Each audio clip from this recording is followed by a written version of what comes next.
Maligayang pagbabalik sa Rex Recap. Sa video na ito, ibabahagi ko sa inyo ang action and thriller movie, na pinamagatang Chief of Station, na ipinalabas noong 2024. Nagsisimula ang pelikula sa Budapest, kung saan pinangungunahan ni Ben Malloy ang CIA Chief of Station. Ito ay isang operasyon upang kunin ang impormasyong ipinapasa ng isang ahente ng Turkish intelligence sa Russian intelligence, na pinamumunuan ni Evgeny, ang Russian Chief of Station. Nakakarating lang kasama ang kanyang mga tauhan. Natukoy ng mga ahente ng CIA ang intel ng Turkish, at agad na inaalerto ni Ben ang kanyang team upang harangin ito. Nagpanggap ang isang ahente na miyembro ng Russian intelligence at kinuha ang impormasyon, ngunit napansin ni Evgeny ang ginagawang pagharang at sinubukan ng kanyang mga tauhan na pigilan ang mga ahente. Sa kabila ng kanilang pagsisikap, matagumpay na nakatakas ang mga ahente ng CIA dala ang datos. Si Ben, na nakatayo malapit, ay tinawag ni Evgeny, na nagsabing sana'y nagtatrabaho si Ben para sa kanya. Alam ni Evgeny ang tungkol sa anibersaryo ni Ben ngayong araw at ang hapunan nila ng kanyang asawa mamaya, dahil nahak niya ang komunikasyon ni Ben. Ikinukwento niyang pinagsisisihan niya ang pagkawala ng sarili niyang asawa dahil sa trabaho, at binati si Ben ng maligayang anibersaryo. Makalipas ang ilang sandali, bumili si Ben ng isang rosas at nagtungo upang salubungin ang kanyang asawang si Farah, na kapwa rin ahente ng CIA para sa kanilang hapunan. Habang nagpaalam si Farah sa kanyang mga kaibigan, biglang sumabog ang gusali, na naging sanhi ng kanyang pagkamatay. Makaraan ng ilang linggo, nagbitiw si Ben bilang Chief of Station. Patuloy siyang pinahihirapan ng pagkawala ng kanyang asawa at unti-unti na niyang tinatanggap ang kanyang bagong realidad. Sinubukan niyang tawagan ang anak niyang si Nick, isang estudyante ng IT, ngunit voicemail lang ang kanyang nakuha. Samantala sa Croatia, napansin ni Nick ang hindi nasagot na tawag mula kay Ben sa tulong ng kanyang bagong kasintahan na si Veronique. Ngunit hindi niya alam kung paano ipapaliwanag kay Ben ang bagong direksyon na tinatahak niya sa buhay, dahil pakiramdam niya ay hindi niya makakausap si Ben ng maayos. Di nagtagal, ipinatawag si Ben sa isang pagpupulong ng Inspector General at iba pa, na may impormasyong maaaring hindi inosente si Farah tulad ng inaakala. Ipinakita nila kay Ben ang larawan ng isang ahenteng Ruso na si Karen, na pinaghihinalaang sangkot sa pagkamatay ng dalawang ahente ng NATO at sa pagsira sa lipunan ng kanluran. Nagtaka si Ben kung ano ang kinalaman nito kay Farah hanggang sa tanungin siya ng board kung si Farah ba ang handler ni Karen. Mariing itinanggi ito ni Ben, at sinabing seryoso si Farah sa kanyang trabaho sa CIA. Tinanong siya ng board kung handa siyang sumailalim sa polygraph test upang patunayan ang kanyang mga pahayag, at buong kumpiyansang pumayag si Ben. Iniisip ni Ben na sinusubukan ng Inspector General na sirain ang pangalan ni Farah, at sumang-ayon dito ang kanyang abogado na si Ted. Pagkatapos ay tiniyak sa kanya ng Deputy Director ng CIA, si Williams, na kakampi niya ito. Nang marinig ito, inakala ni Ben na may pag-asa pa silang malinis ang pangalan ni Farah. Hindi niya matanggap na si Farah, ang babaeng minahal niya at kasama niyang nagpalaki ng kanilang mga anak, ay maaaring isang dobleng ahente. Ngunit sinabi ni Ted na ang lahat ay nakasalalay na ngayon sa Inspector General. Dahil sa pagkabahala sa balita, sinimulang balikan ni Ben ang mga detalye ng pagsabog, sinusubukang alamin kung may hindi siya napansin. Bumalik siya sa CIA ngunit napagtanto niyang hindi na gumagana ang kanyang security badge. Sinalubong siya ng IT specialist na si Desmond, na nagkunwaring kilala siya pero palihim na sinabi niya kay Ben na sumabay na lang sa kanya. Pinapasok siya ni Desmond at ipinaliwanag na ang IG ang nagbigay ng kautosang pagbawalan siyang makapasok habang isinasagawa ang investigasyon kay Farah. Alam ni Desmond na naghahanap si Ben ng impormasyon at gusto niya itong tulungan dahil si Farah ay isa sa pinakamabuting taong nakatrabaho niya. Hinanap nila ang lahat ng international agencies na nasa paligid noong namatay si Farah, at marami silang natuklasan. Nakakagulat ito, ngunit may isang pangalan na tumatatak, si Karen. Gayunman, hindi naniniwala si Ben na sangkot ang FSB dahil alam niyang hindi iyon estilo ni Evgeny. Plano din ni Desmond na i-trace ang laptop ni Ben upang malaman kung sino ang sumilip dito. Umuwi si Ben at nakatanggap ng email tungkol kay Farah mula sa isang hindi kilalang nagpapadala. Kalakip nito ang mga artikulo tungkol sa mga pag-atake sa iba't ibang panig ng mundo at isang sulat na nagsasabing, pagsamasamahin mo ang mga piraso. Di nagtagal, tumawag si Nick. Inamin ni Nick na wala na siya sa France at lumipat na sa Croatia dahil kay Veronique. Nagplano silang magkita muli sa France, ngunit naputol ang koneksyon. Bago pa sila magkita, nagpaplano na si Ben na bumalik sa Budapest upang alamin ang mga sagot.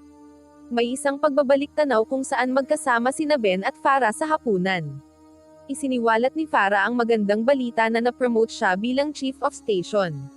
Nagbalik-tanaw sila sa mga panahong hindi tinatanggap ng ahensya ang kanilang relasyon. Ibinigay ni Farah kay Ben ang isang good luck pendant na ipinamana ng kanyang lolo sa kanyang lola, at hiniling na ingatan ito ni Ben bilang tanda ng kanyang pagmamahal.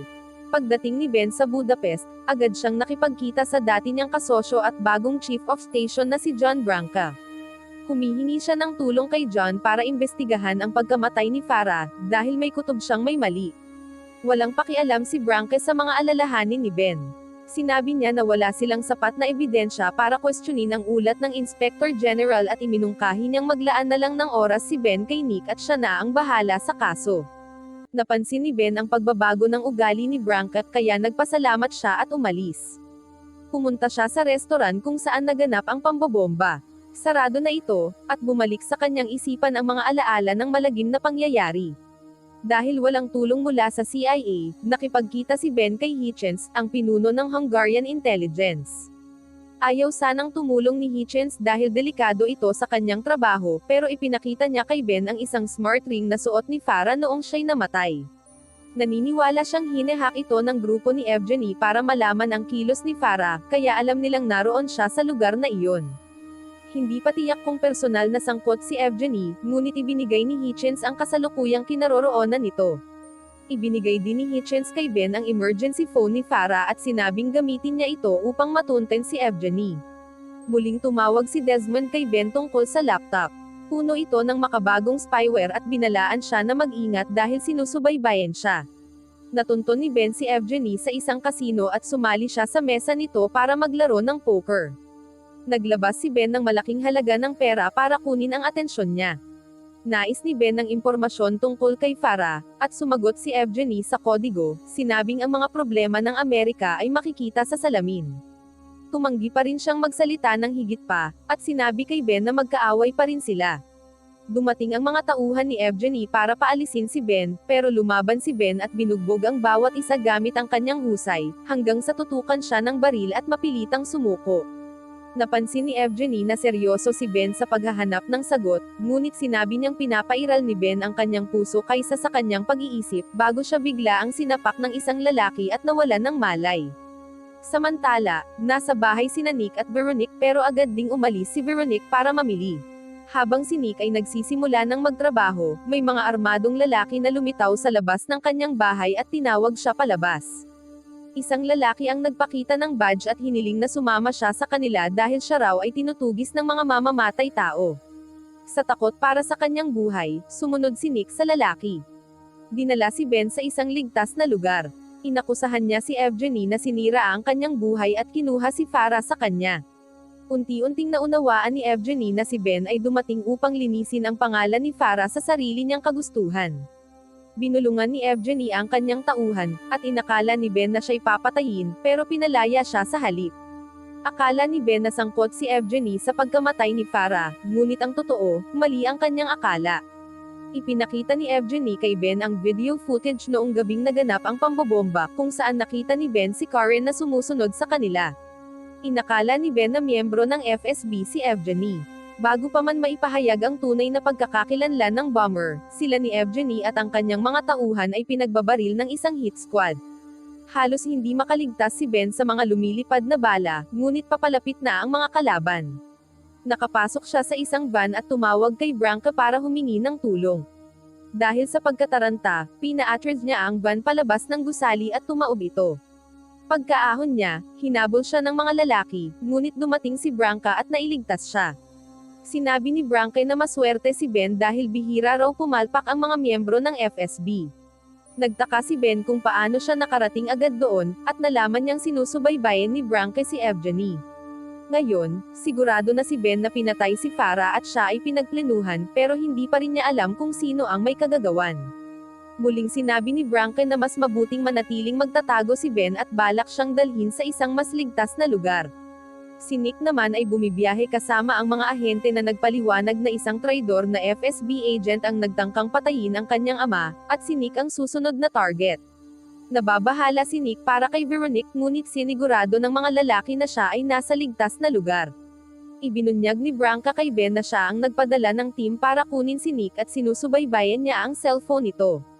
Dinala ni Branca si Ben sa isang malaking bangka na ginagamit niyang base ng operasyon. Doon ipinaliwanag ni Branca na ang mga taong gustong pumatay kay Ben ay mga dating Chin mercenaries na ngayon ay nagtatrabaho para sa Wagner Group. Mayroon siyang impormasyon na may hinahanap ang mga taong iyon na posibleng hawak ni Ben. Tinanong ni Branca kung may ibinigay ba si Farah kay Ben bago ito namatay, at agad na naghihinali si Ben sa kanyang linya ng pagtatanong. Itinanggi ni Ben na may natanggap siya mula kay Farah at humiling na makausap si Nick kaya dinala siya ni Branca sa isang satellite phone. Samantala, dinala si Nick sa isang gusali ngunit naramdaman niyang may kakaiba. Inatake niya ang dalawang escort at tinangkang tumakas, ngunit napigilan siya sa pamamagitan ng baril. Kasabay nito, dinala si Ben sa isang silid kung saan nakita niya ang parehong grupo ng mga tauhan na may hawak na baril, at inutusan siya ni Branca na umupo. Napagtanto ni Ben na pinagtaksilin siya ni Branca. Pinaupo siya sa isang upuan at inihanda para pahirapan upang makuha ang impormasyon. Hindi makapaniwala si Ben na ang taong nakatrabaho niya ng 8 taon, na laging nasa kanyang panig, ay nagtaksil sa kanya. Ngunit gusto lang ni Branca malaman kung ano ang ibinigay sa kanya ni Farah. Sinabi ni Ben na ang ibinigay ni Farah sa kanya ay isang anak, isang tahanan, at isang buhay. Ngunit gusto ni Branca ng higit pa. Ipinaalala ni Ben kay Branca na siya ay mahusay na sinanay, ngunit nagsimulang tusukin ni Branca ng mga karayom ang mga daliri ni Ben. Pinili ni Branca si Ben na magsalita kung ano ang ibinigay sa kanya ni Farah, at pinaandar ang kuryente sa kanyang mga kamay nang tumanggi itong magsalita. Binigyan siya ng smelling salts upang magising mula sa pagkawala ng malay. Tumanggi pa rin si Ben na magsalita, mas piniling tiisin ang sakit kaysa magsalita. Nalaman ni Branca na dumating na si Nick sa safe house, kaya naisip niya kung makakaya rin bang tiisin ni Nick ang parehong sakit. Nagbanta si Ben na papatayin siya kung sasaktan niya si Nick, ngunit tahimik na umalis si Branca. Pumasok ang isa pang lalaki upang ipagpatuloy ang pagpapahirap kay Ben, at napagtanto niyang si Karen ito. Gusto ni Ben malaman ang buong pangalan ni Karen, dahil gusto niyang alamin ang pangalan ng mga taong papatayin niya. Sinabi ni Karen na hindi makapangyarihan ang mga Amerikano sa lahat ng bagay. Ikinuwento niya kung paano noong taong 1980, ang pinuno ng CIA ay dinukot ng mga terorista, pinahirapan, at pinatay. Ganoon din ang nangyari sa pinuno ng KGB, ngunit dinukot ng KGB ang isang kamag-anak ng pinunong terorista at ipinadala ang mga pira-pirasong bahagi ng katawan nito hanggang sa pinalaya ang kanilang lider. Habang naghahanda si Karen na simulan ang pagpapahirap, bigla siyang binaril, at napatay ang ilan sa kanyang mga kasamahan. Ang umatake ay isang ahenteng Ruso, si Christina Calari. Pinalaya niya si Ben, ngunit sobrang mahina si Ben upang makatakas sa parehong daan na dinaanan niya. Kailangan nilang makipaglaban para makalabas sa barko. Naghagi si Christina ng flashbang at pinaulanan ng bala ang buong silid. Ngunit biglang itinapon siya ni Karen palabas ng barko at inatake si Ben. Mahina si Ben, pero pinilit niyang lumaban at hindi umatras. Kumuha ng patalim si Karen pero nakailag si Ben, nadisarmahan ito, at nakipaglaban pabalik. Umabot ang laban hanggang sa deck ng barko, kung saan ginamit ni Ben ang pin ni Karen para saksakin siya, bago tuluyang itulak palabas ng barko gamit ang bakal na tubo. Nakatakas sina Ben at Christina sakay ng bangka nito at nakabalik sa dalampasigan. Nagduda si Ben kung mapagkakatiwalaan ba niya si Christina, pero pinapaalala nito sa kanya na pinatay niya ang 8 bayaran na sundalo para iligtas siya. Ibinunyag ni Christina na may utos siya mula kay Farah at tinanong si Ben kung nasa kanya pa ang pendant na ibinigay sa kanya. Sinabi niyang ito ay isang susi at dadalhin siya sa isang address. Sa gulat ni Ben, ibinunyag ni Christina na ang mga lalaking dumukot kay Nick ay ang mga taong nagtaksil kay Farah. Lumabas na si Farah ang namamahala sa ilang deep cover agents at muntik nang isiwalat ang isang money laundering operation. Hindi niya sinabi ito kay Ben dahil nalaman niyang isang operatiba ng Amerika ang nasa likod ng operasyon. Isa si Christina sa 7 taong nagtatrabaho para kay Farah, at siya na lang ang natitirang buhay. Malaki ang utang na loob niya kay Farah, at nangakong tutulungan si Ben na tapusin ang lahat ng ito. Samantala, nakakulong si Nick sa isang silid habang naghihintay ng utos ang mga ahente sa paligid niya. Biglang dumating si Karen at sinabi kay Nick na kamukha siya ni Farah, at ang pinakamalaking pagkakamali raw nito ay ang pagtitiwala sa kanya, palatandaan na siya ang may kagagawan ng pagkamatay ni Farah. Dinala ni Christina si Ben sa isang safe house na may saradong silid. Nabuksan ang pinto ng silid gamit ang pendant, ang silid na ito ay dating opisina ni Farah. Doon, mas pinalalim ni Christina ang kwento kung paano sila nagkakilala ni Farah bago pa man sila sumali sa kani-kanilang mga organisasyon, magkaibigan na sila noon pa man. Natagpuan ni Ben ang isang laptop kung saan nakita niya ang impormasyon na tumatanggap ng suhol si John Branca mula sa mga banyagang ahensya ng intelihensya, kasama na rin ang mismong deputy director na si Williams na siyang may kagagawan sa pagpatay kay Farah at sa boss ni Branca.